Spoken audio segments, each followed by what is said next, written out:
Greetings, brethren, and welcome to the live Sabbath stream for this last day of February, 28th day of February, 2015 on God's holy, on the pagan Roman calendar.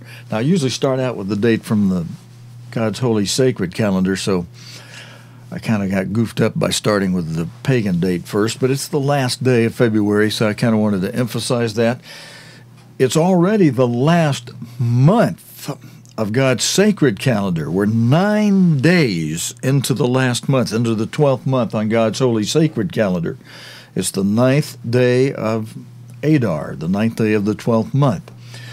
That means we've just got 9 minus 30, 9 minus 29, actually. There's not a 30th day in Adar unless there's a leap year. So 20 days to go in this last month on the sacred calendar, and then the new year, the real new year, the real springtime begins.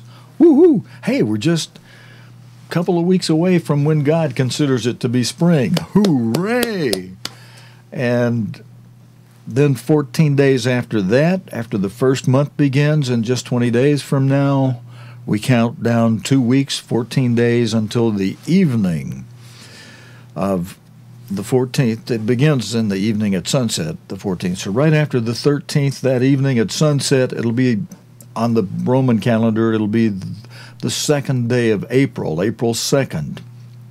And then all day April 3rd is Passover.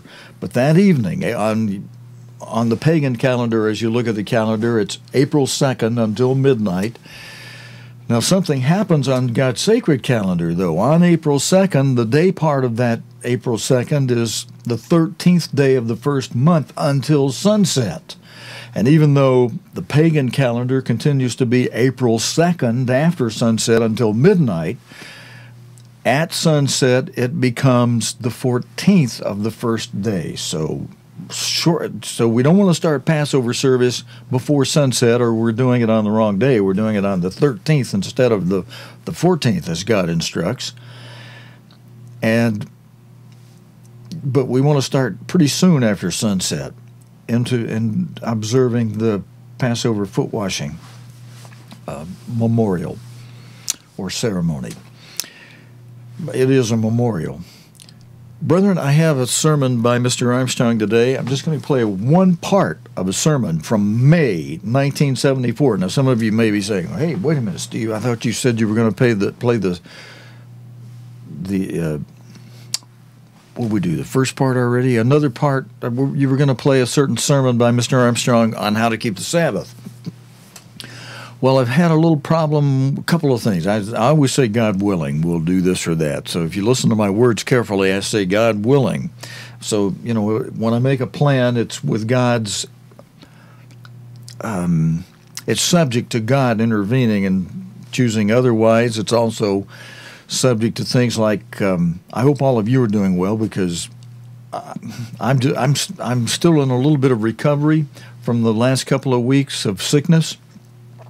As some of you know, I missed 4 nights in the past 2 weeks of doing Nightcast.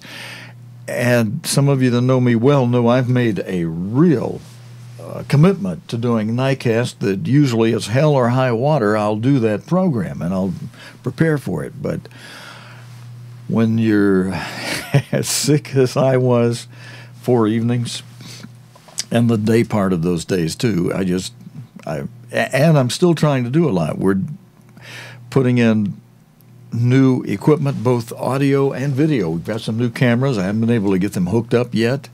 And at this point in time, I'm having to do everything myself. And that's okay. I'm not complaining. I'm just explaining, though, that it can wear a person. It can take, for one person to try to get it all done, it can be a lot, friends. But I appreciate those of you who let me know you appreciate this, because sometimes that makes the difference. I'll put in a little extra work, get myself good and sick, exhausted. But I appreciate those of you who appreciate the program. Now, there are some who watch this program from time to time, and more than just once, because these certain people I'm referring to, make reference to things I've said. They even sometimes give links to some of my earliest programs. A couple of years back when I didn't really want to take this seat. I really wanted to stay on the other side of that camera. And when the initial host, Mr. Robert Collins, asked me to keep this going if anything happened to him, I thought he'd be around for another 10 years. Friends, brethren, I had seen God heal Mr. Collins. And, you know, I was sure I'll keep going a decade from now after you're gone. Had no idea he would die before the end of 2011. I kept my promise, although about 6 months went by before we got the program back on after he died. I actually spent several months contacting friends of mine who were in college with me, who went out into the field ministry right after college, and asked a number of them, would you like to do this program, be the host? I'll take care of things on the other side of the camera. Nobody wanted to do it. So in prayer and after some fasting, the idea came in my head. I think God put it in my head this way so I would go with it, you know, just take it on an interim basis, you know, until somebody else comes along. And now, after 500 programs, I'm kind of pretty much well seated into the program, and I'm actually enjoying doing it, except that, you know, and I tell you what, I even laugh at what some of my enemies have said. It's out there. You can Google around for this program, and you'll find some of my enemies, you know, saying things like, "This is the creepiest program I've ever seen." Of course, you know, one of them, my probably biggest enemy that I've been able to observe, is a fellow who was a junior in college in Pasadena when I came in as a freshman. So, of course, he's not going to appreciate a freshman doing something when he's junior, and I didn't consult him about it. But not only that, I'm not going to tell you his whole name. I will say Dennis. Love you, Dennis, in spite of the fact that, you know, Dennis has turned against Mr. Armstrong and speaks against Mr. Armstrong. And, of course, anybody who comes across favorably with God's apostle and maintains that respect for God's apostle and you know, then Dennis is going to be, again, if you're a friend of Mr. Armstrong, you're an enemy of Dennis. And you know, he's going to say things about you like, "Oh, that's the creepiest thing I've ever seen." And of course, now listen, some of his comments have been helpful.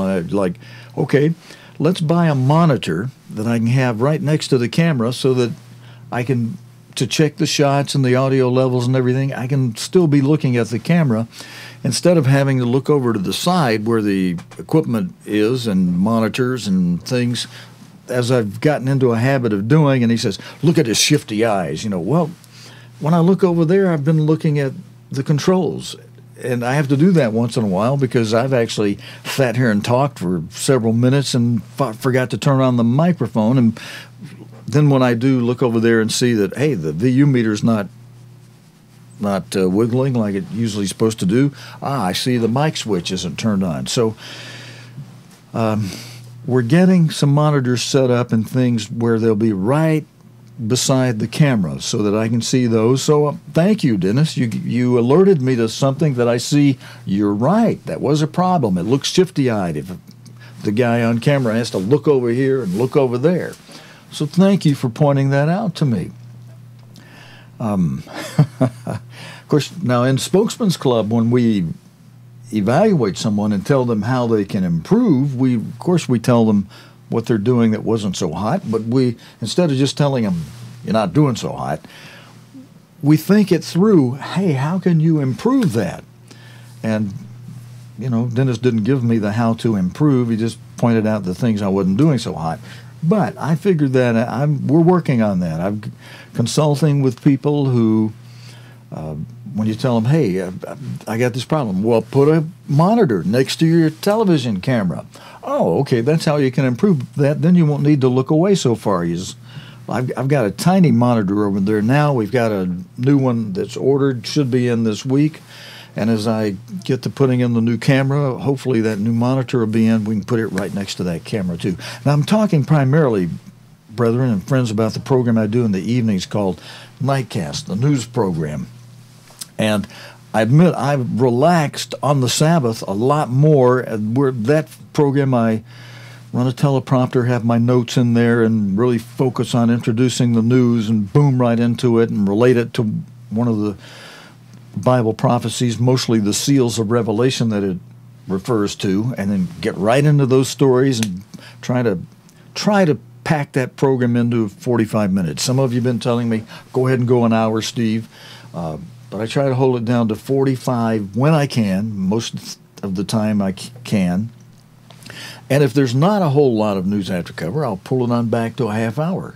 I'd love to punch it all in a half hour, but as you well know, most good news programs go a whole hour, and once in a while we have to do that too. Once in a while I carry it over for an hour. But if I can punch it in a little faster, I do, because I know people are busy. Your schedules are busy. One of the goals of the program is for people who've worked all day, they come home and they still want to fulfill the instruction Christ, be responsive to the instruction Christ gave us in Luke 21, verse 36, to watch and pray. And the things he was telling, of course, we've got to watch ourselves. Some people say, well, that's all that verse means. Well, no, that's not all that verse means. That verse is inside of a chapter that's parallel to a couple other chapters by the gospel writers. Matthew 24, Luke 21, Mark 13. And verse 36 of Luke 21 follows where Christ has been saying when he says, watch and pray always, so that you may be accounted worthy to escape all these things. What are all these things he's talking about? He's just been talking about the first 4 seals from the book of Revelation 6.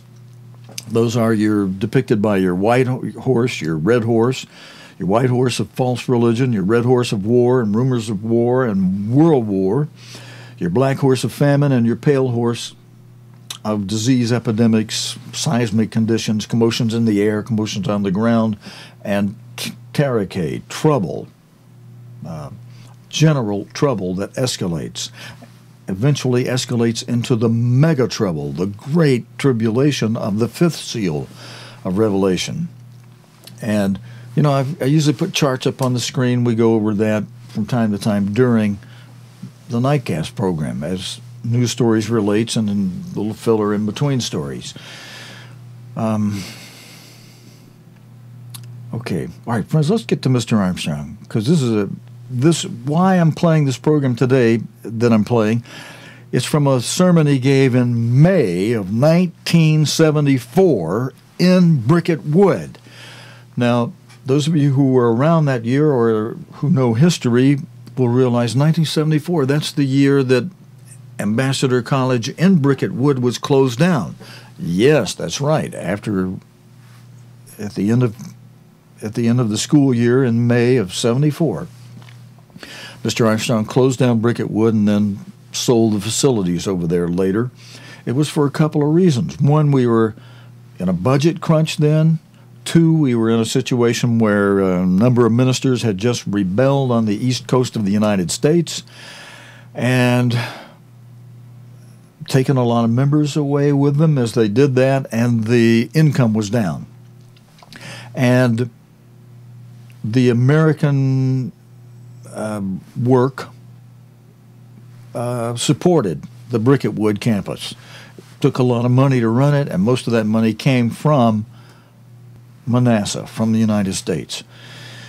That's just the way it is. And some of the fellows that were your top brass over in England, in BricketWood, you'll hear Mr. Armstrong make a reference to that as he talks. Satan had gotten to those men, and it hurt him very much. He had to dismiss those men because they had turned from the truth, and here they were, head administrators in BricketWood. It caused a lot of people problems, people under them. Lucifer, when he turned Satan, took 1/3 of the angels with him. So Lucifer, when he rebelled, he caused a lot of problems. He upset a lot of beings, the angels, who otherwise may have stayed faithful to God. And some of those top people, they affected a lot of people under them to this very day. Now, thankfully, some are pulling out of that. Finally, after 74, 84, 94, 2004, 2014, after more than 40 years, some are finally pulling out of that. And there's one who was a freshman that year. I'm asking to watch this sermon today. We're going to do only one part of this sermon. The first part, there are a lot of holes in the tape, and I've got to work on patching that together so that it makes some kind of sense. I'm picking up at a point where the audio tape, I'm using an avatar of Mr. Armstrong. You'll see his lips move, but it's just an avatar with scrolling text we'll put on the screen. I'll try to keep it up with the audio. I'm going to have to be doing all that live today, so I may have to do this again later if we really goof it up, but I hope to keep the text with his audio.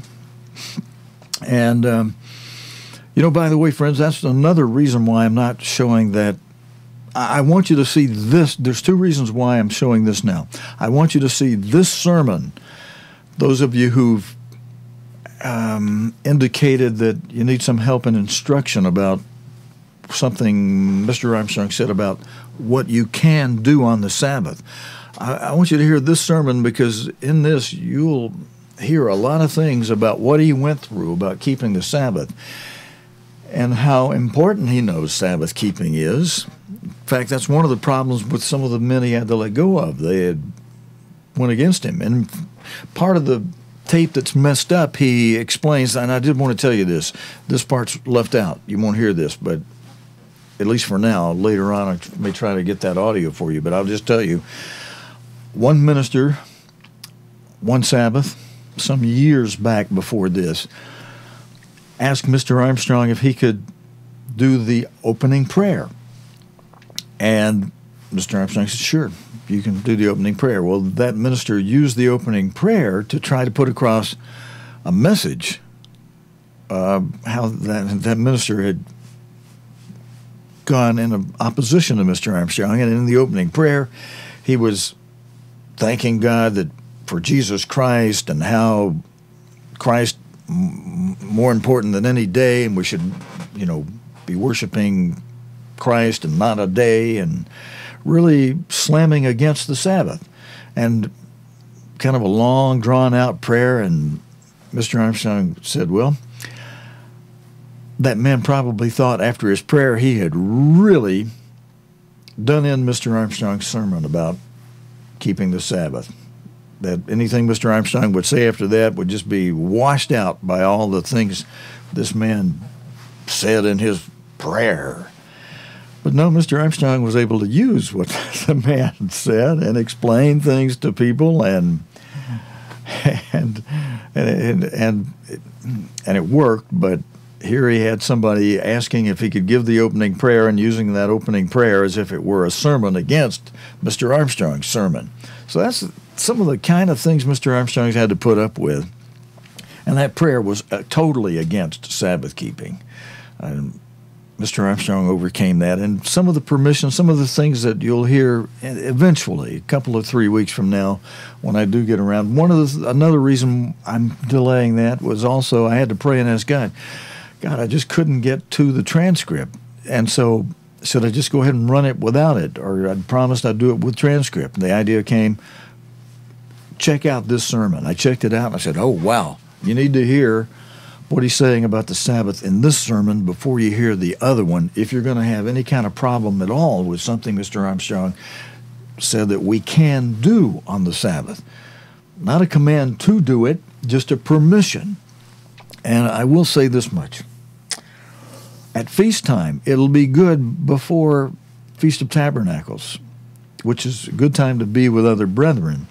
And so is the Sabbath. And one of the things we have a permission to do on the Sabbath, weekly or annual, is something that when you're with a lot of brethren, especially during Feast of Tabernacles, when they all may want to go out somewhere and fellowship with food, it's good to be able to do what Mr. Armstrong says you can do on that day and understand all the reasons behind it and how those spiritual reasons not human reason, but, as God's servant with fullest understanding as an apostle would have. God used Mr. Armstrong to lay a foundation. And then anybody else who's not an apostle, any minister trained under Mr. Armstrong, there has been no replacement of an apostle. Some have claimed and wanted to claim that they are, but God has not sent another apostle. An apostle lays a foundation. That foundation for the latter days, it's laid. Even the man who will lead the Laodicean era, which, as Mr. Armstrong says over and over and over and over again, hasn't come yet. And even though he died, his words are still as true as when he said them today as when he said them yesterday, in time past before he died. Because God, through Mr. Armstrong, explained that era doesn't commence or begin until Philadelphia is taken to the place in the wilderness God prepares to nourish and protect him and train him in final training for 3.5 years before Christ returns at the very, very, very end, which could be something happening very, very, very, very soon. It's going to be like a mousetrap, whammo, and the hatred against the Philadelphia's era will be immense. We'll need to go, and God will take us away. And, of course, some of that hatred may come even more so after we are gone. And those who, well, look, I don't want to get into all that right now. There's plenty of sermons for that. Let's get to Mr. Armstrong. This BricketWood Message he gave in May of 1974, he gave it in BricketWood with events that have just happened where he had to let go of a lot of men who had left the way, top leaders in BricketWood. We're going to pick up at a point in the sermon where he's explaining something from Matthew 24, and brethren, be sure and listen to this. And if I goof up the scrolling text, don't let that throw you off. I'm going to let it keep playing regardless, and we'll straighten it out in the archive later somehow if I goof it up, but very, very, very important message for us to hear. One that's not on a lot of the DVD. In fact, it's on none of the DVDs I could find. And the audio tape I have for this is kind of messed up. But I got a 30-minute chunk of it here in good shape. We'll play that today, and I'll play the next part next week. And then by then, hopefully some of you may have helped me with one thing that's delaying me on that How to Keep the Sabbath sermon that's got some permissions in it, is I want to do the transcript on it, and I could use some help. Some of you who are good with typing transcripts while you listen to audio, I'm checking out a whole bunch of programs to help make it easier on me to do that, and I'll do it, but if some of you would like to help me do it, who really would like to help do it, if you let me know, maybe I'll get some of that software your way, and you try your hand at helping. And if you can do it better than I can do it and faster, that'd really be a wonderful help, because I got a lot of things on my plate. But it's okay. I say it's okay, but if anybody want to help me, that'd be great. All right, now, but don't volunteer for something you can't do or don't have time to do. Don't put yourself into the bind I kind of put myself into and get yourself sick, All right, let's see. I think there's probably not a need for me to say anything else. I'm just thinking, all right, I got to hit a whole bunch of buttons to get all this to happen. We'll bring Mr. Armstrong forward. I'll flip it over to the scrolling text screen. I'll flip it over to where I got to start the audio and the avatar. That's all part of the audio and the avatar together. And we'll see if I can sync it up. Here's Mr. Herbert Armstrong with his BricketWood Message from May of 1974.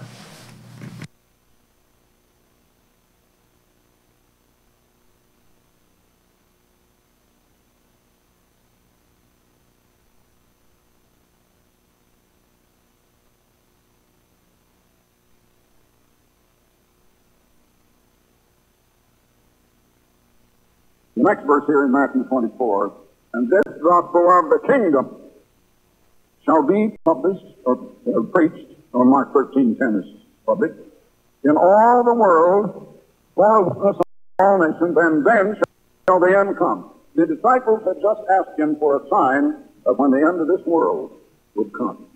And he would come to usher in the world tomorrow. And he had not given that sign till he came to this 14th verse. Now, if the gospel of the kingdom had been preached and proclaimed to the world all through the time, up to the end and the time of Christ's coming, he couldn't say that would be the sign of his coming, could he? In other words, he said right there that his gospel would not be preached until the time of the end. Otherwise, what he said made no sense whatever. If it had been preached all the time, his preaching didn't mean that he would come yet to the time of the end. So that is really a very important point. Now, we right now have come to a place that I think you find described in the 12th chapter of the book of Revelation, and beginning with verse 7. The time when it says, and there was, it speaks of prophecies in the past tense as if they had already happened. Because when it's a prophecy in the Word of God, it's just as certain as if it had already passed. There was war in heaven. Michael and his angels fought against the dragon, and the dragon fought and his angels, and prevailed not, neither was their place found any more in heaven. And the great dragon was cast out. Who was the dragon?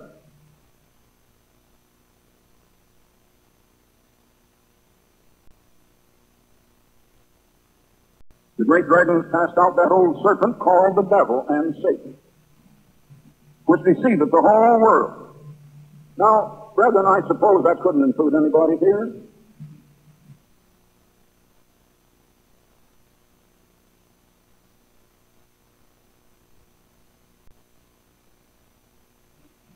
He deceiveth the whole world.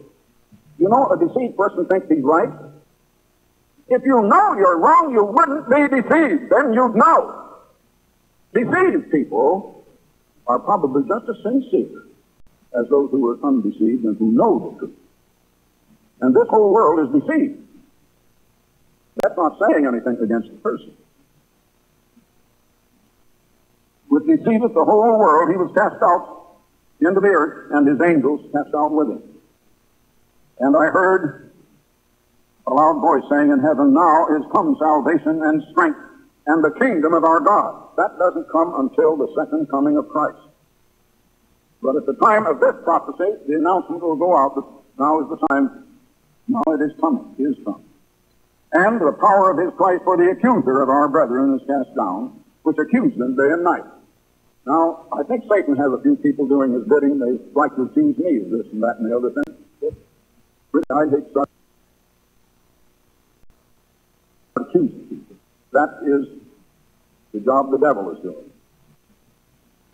Well, anyway, come on now to the 12th verse. Therefore, rejoice, ye heavens, and ye that dwell in them, but woe to the inhabitants of the earth and of the sea, for the devil is come down unto you, having great wrath, because he knoweth he hath but a short time. How does he know?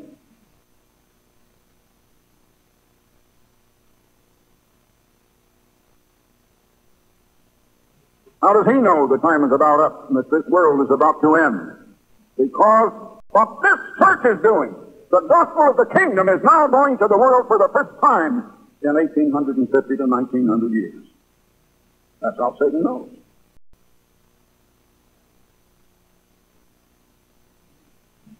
And when the dragon saw that he was cast into the earth, he persecuted the woman which brought forth the man-child. And to the woman were given 2 wings of a great eagle, that she might fly into the wilderness, into her place, where she is nourished for a time, times, and half a time from the face of the serpent.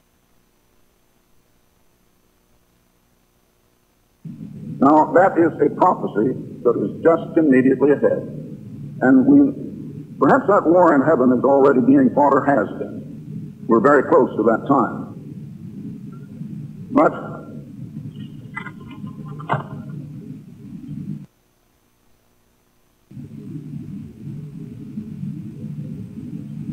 beginning at that point is a good deal like coming into a movie. And it's been going on for some little time.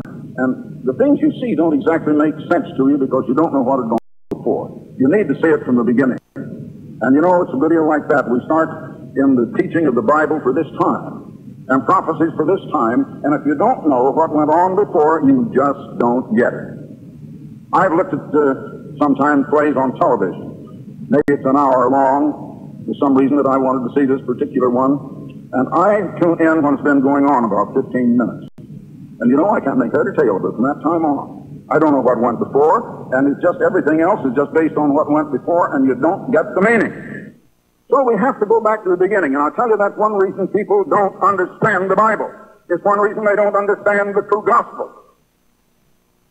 They try to come in when it's about half or two-thirds over and understand it, and you don't get it that way at all. You need to know what led up to it. What has led up to this point? This takes people on earth. There's a devil here. The devil hates the people. It doesn't tell us why at that point. You have to go back before. How did the people come to be here? How did human beings ever come to be here? Did God put us here, or did we just grow here by evolution? Now, I would think you'd want to know that. I do.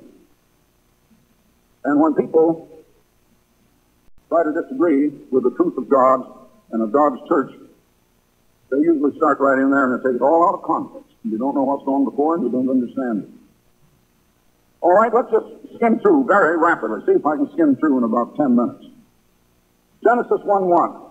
In the beginning, God created the heavens, it should be plural, heavens, and the earth. In the Hebrew language, it is plural. In other words, the whole universe. It was a perfect creation. The Hebrew words indicate a perfect creation.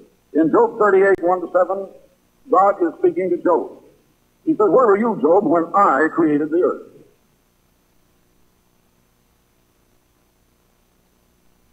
Job had apparently built a great building, had been the one who had been building it. It was a building where the cornerstone was laid on last. Now, there's only one kind of a building where that happens, and that is in a pyramid where the cornerstone is the top stone. And this is one where the builders rejected that stone, and that stone was Christ.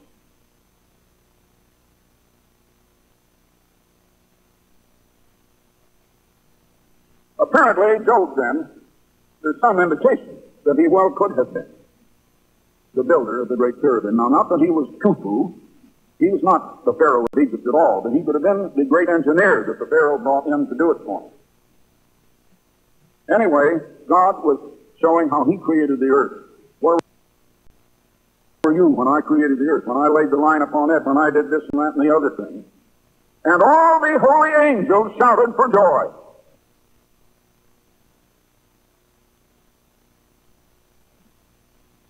The angels were already there before the earth was created.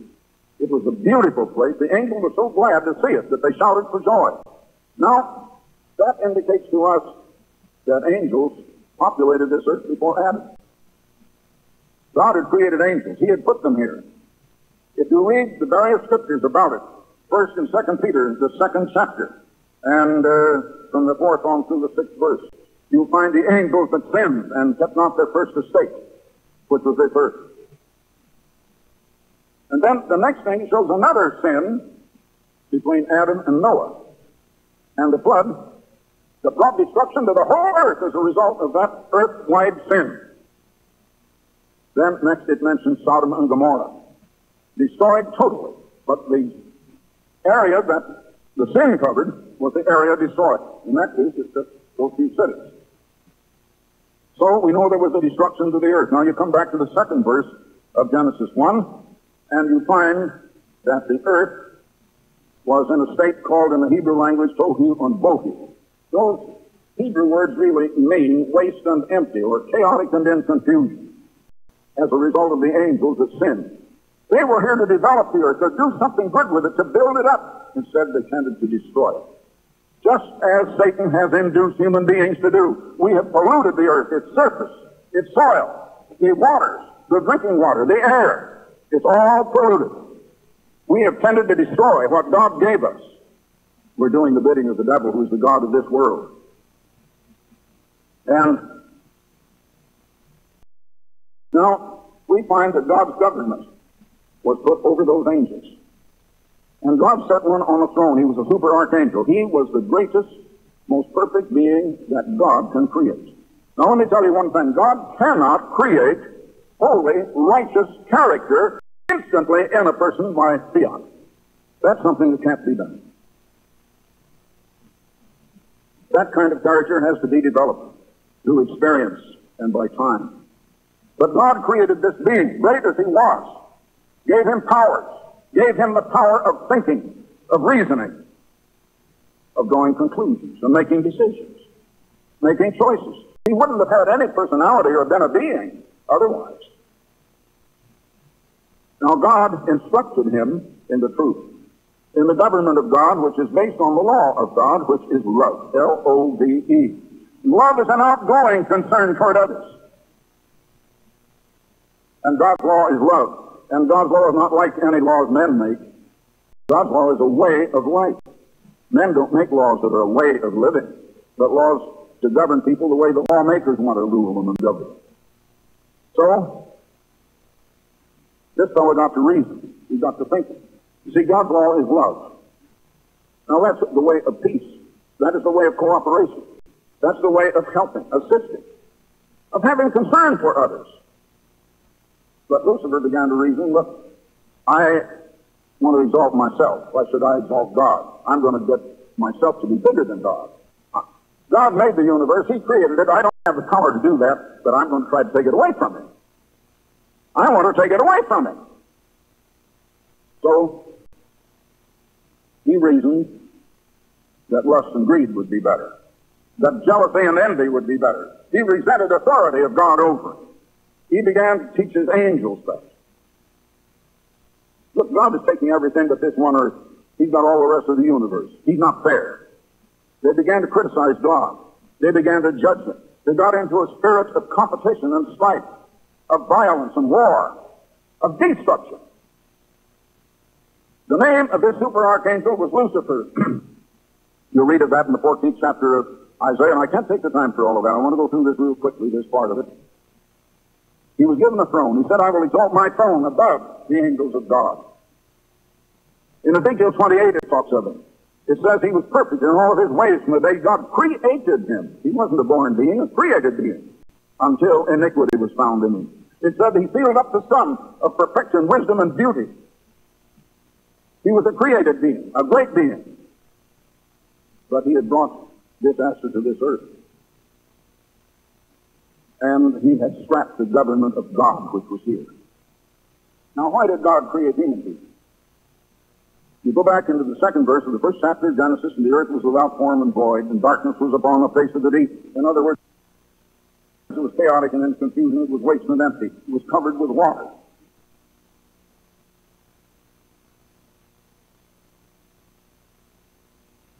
Darkness covered the face of the deep. In other words, it was all ocean.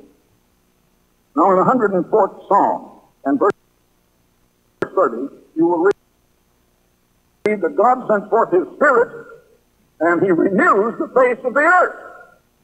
God renewed the face of the earth, and the first thing God said was, and God creates everything by Jesus Christ, who is the Word of God, and he speaks and it's done. He spoke and he said, let there be light. Satan brought darkness. God is the author of light, of truth. Satan is the author of error, to deceive people, to blind them till they think they're right when they're wrong. Sometimes he darkens those that we love the most.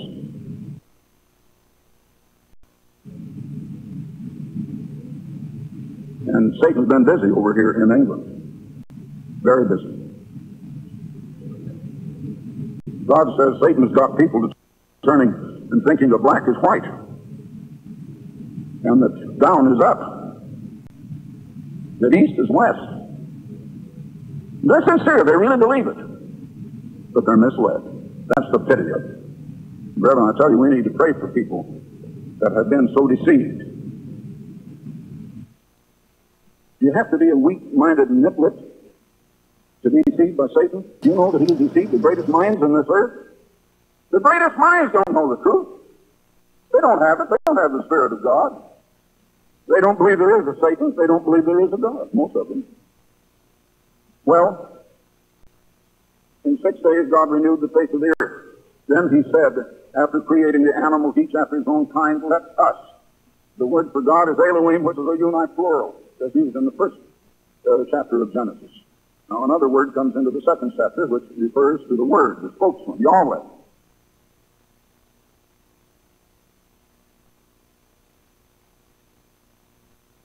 But Elohim is the word in the first chapter of Genesis, and it is God, and God is a family. A family of persons. One God, one family, but more than one person. You read of it in John 1, and the first 5 verses in the New Testament. In the beginning was the Word, and the Word was with God. And the Word was God. And that Word became flesh and dwelt among us with Jesus Christ. He's always existed. He was with God, but he's a different person. And when he was born as a human being later, God called him his son. Said, "This is my beloved son in whom I'm well pleased." That's a family relationship. Jesus prayed to him as his father. The scriptures show us that the church is going to be married to Jesus Christ. The church will be the wife. There's a husband and a wife. There's a father and a son. That's a family relationship. Now, after this thing happened to the angels, why did God create human beings? There had to be a reason. And if you don't understand that and the purpose, you don't understand things. Why didn't God create another super being? Well, how did he know that he wouldn't do the same thing and go the wrong way? God was left as the only being. And the one we call the Father is the father of the family. But the one who became Christ was with him, and absolutely 100% with him in every way. And you know it's impossible for God to sin. God knows and is so well acquainted with the fact that to go contrary to his way of love is to bring disaster, suffering, destruction, darkness, everything wrong. And so God knew that he was the only one that could be absolutely relied upon, never to go contrary to his way of love, which is his law. And that was the law of the government of God. Now just stop and think a minute. Some people don't like law. They resent it. You know where that's coming from? That's coming from Satan. He is broadcasting. He's prince of the power of the air. He broadcasts.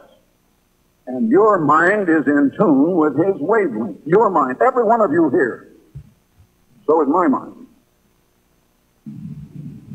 So when you come to know God's truth, you begin to recognize what is wrong when it comes to your mind. Now, you don't hear Satan broadcast. You don't see anything like you do in television. He broadcasts merely in thoughts, in impulses, and in attitudes. You know, the attitude is the whole thing. The attitude. If you have an attitude of peace, of harmony, and of love, you're not going to get in trouble with anyone. But if you have an attitude of resentment, of saying, "You stepped on my toe, so I'm going to sock you," or the attitude of getting to the other and hurting him before he gets to you, that's the attitude of Satan. And he puts that attitude into people. Children grow up with it. They're not born with it. They don't have it when they're born. I've just concluded an article for the Plain Truth on human nature. Where did human nature come from? Now, we've never had anything specifically on that, and it's time we have it.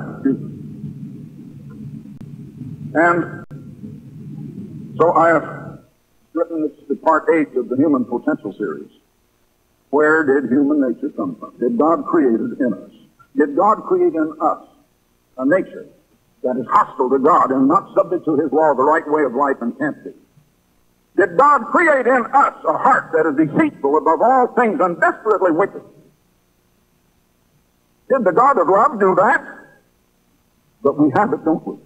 Then where did we get it? God didn't create it. It's being broadcast. Children begin to get a little of it by a year and a half or 2 years, certainly. You'll find a little bit of rebellion against what mom and dad say to children before they get very old. You won't find it in an infant of 2 or 3 months old, though.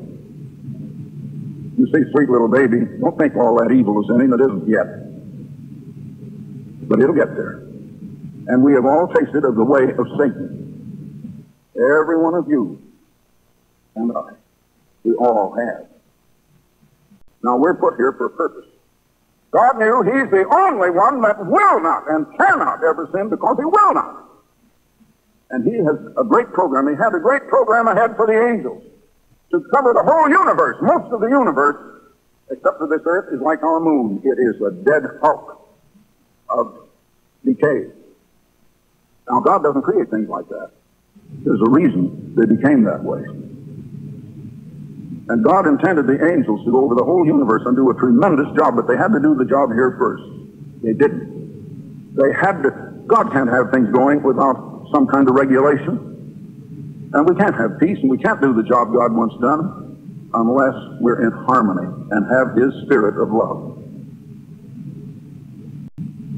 That's the way He had to have a government that is based on love, on helping one another, on giving and sharing to one another. So Satan tries to turn that into a harsh law that is trying to hurt you. And he pictures a God who is a God of vengeance and wants to get vengeance on us. That's not our God. That's Satan's God. And Satan is the God of this world. Now, God saw that the only way He could get beings that could get this job done over the whole universe, more than just this earth, was to reproduce Himself. So He started the reproduction process. To do that, it required matter. There are other reasons it required matter, and that was explained in an article last September, I believe it was, in the Plain Truth. In Installment 7. I hope you read it. If you didn't, you better get the copy and go back and read it. So that's knowledge you never get any other place. God has not revealed it to any church. He has not revealed it to science. You won't get it in any university or college. It's the kind of knowledge you need, and you can't understand without it. God is revealing to His church new knowledge, more coming now than ever did before. But the new knowledge and new teaching isn't that the law has gone away. Not at all. That's Satan's teaching. That's what I had to confront 49 years ago. Now, in 6 days, I said God recreated the surface of the earth, and it was beautiful. It was perfect. It isn't now because man has polluted it. But it was then.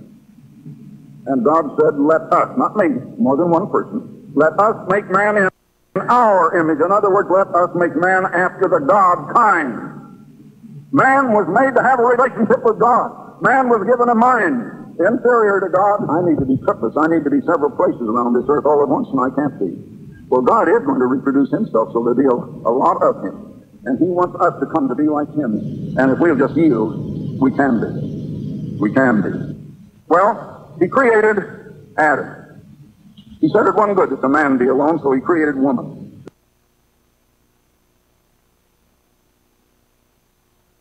To be a help for man. As He had instructed Lucifer in the truth first and then sent him out, now He did not let Satan get to Adam because Lucifer had his name changed. He's now Satan.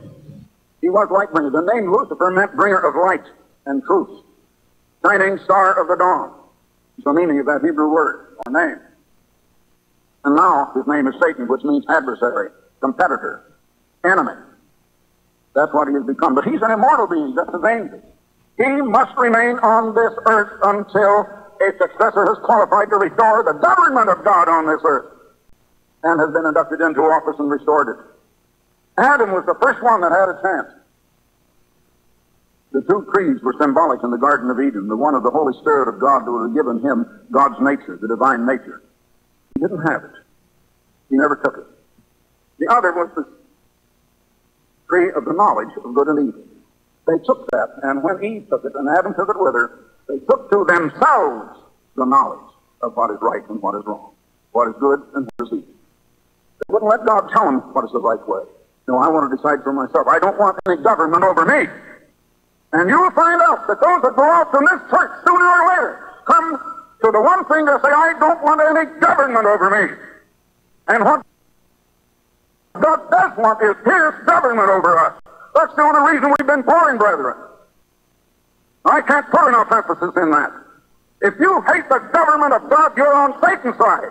Get over on the Satan's side if that's where you stand.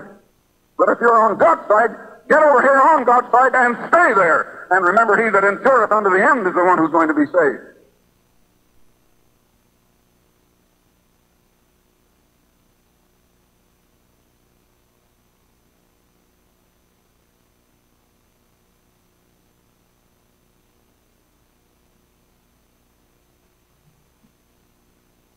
Satan is out to deceive you. I don't say follow me, but I say don't follow any other man. Follow the truth. I do say follow me as I follow Christ. Humanity was put here to reject the way that Lucifer turned to and his angels, to reject the way of defiance against the government of God. We were put here to accept the government of God, to be obedient to the government of God, and to come to the place where, as Christ said, if we overcome Satan's way, overcome sin, which is the transgression of the law, that we will sit with him on his throne. Now, character must be developed. To have the character of God, it must come from God. But first, we have to know God has let us all, allowed us, not caused us, allowed us to grow up, accepting so much of Satan's way. Then he gives us the truth. And if we see the truth and see that God is right, and that the way we've been going of competition and strife, of lust and vanity and greed, of resentment and rebellion against authority is wrong, we turn over to God's way. Now we have to be ruled by the kingdom of God before we can do the ruling in the kingdom of God. Does that make sense to you? You agree with that? You think the government of God is wrong? The government of God is love. People will tell you it's not the government of God. They will tell you it's my government. Well, that's what they said about Moses. They said, why do you take to yourself, Moses, all of this rule? Well, those that said it went right down into the earth, didn't they?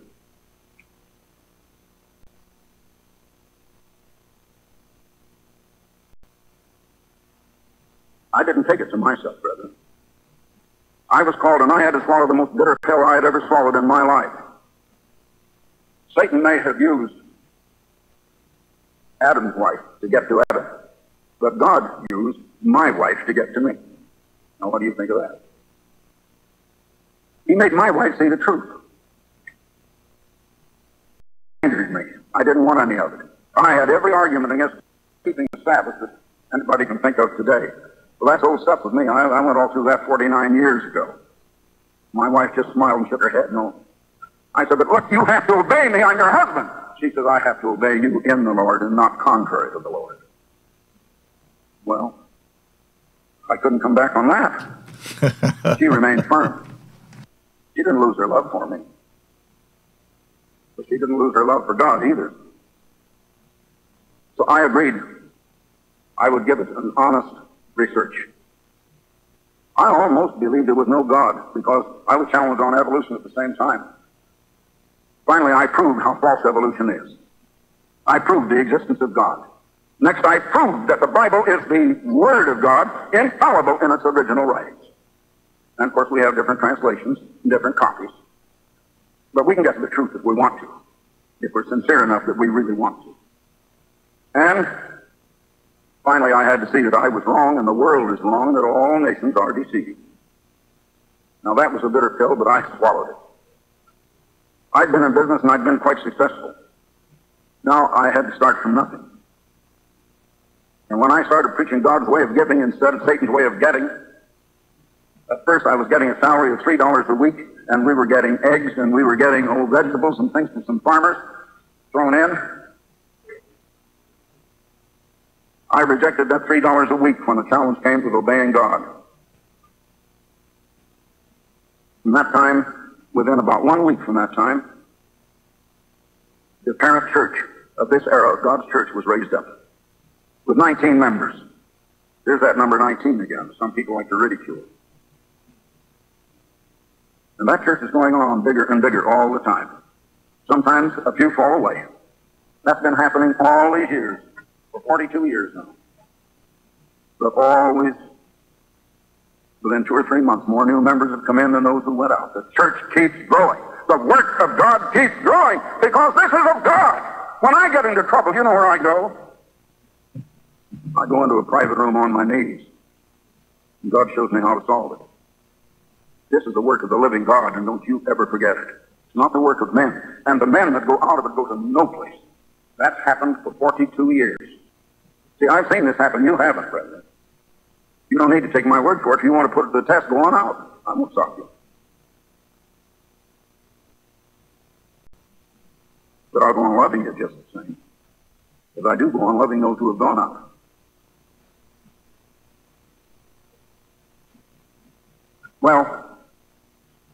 Christ had to meet Satan and had to overcome Satan before he could qualify to rule. Now, the first Adam failed. God finally let Satan get to him. He followed his wife in the wrong way. Maybe there's something to it that I finally followed my wife in the right way. Anyway, I hope so, because I know that was God and the true God and not the false God. Some people get mixed up on which is God. So, Jesus Christ came and qualified. Now, before Christ came, why did he come and why are we here? I want to go now to, well, a prophecy in Isaiah, the 9th chapter of Isaiah, beginning with verse 6.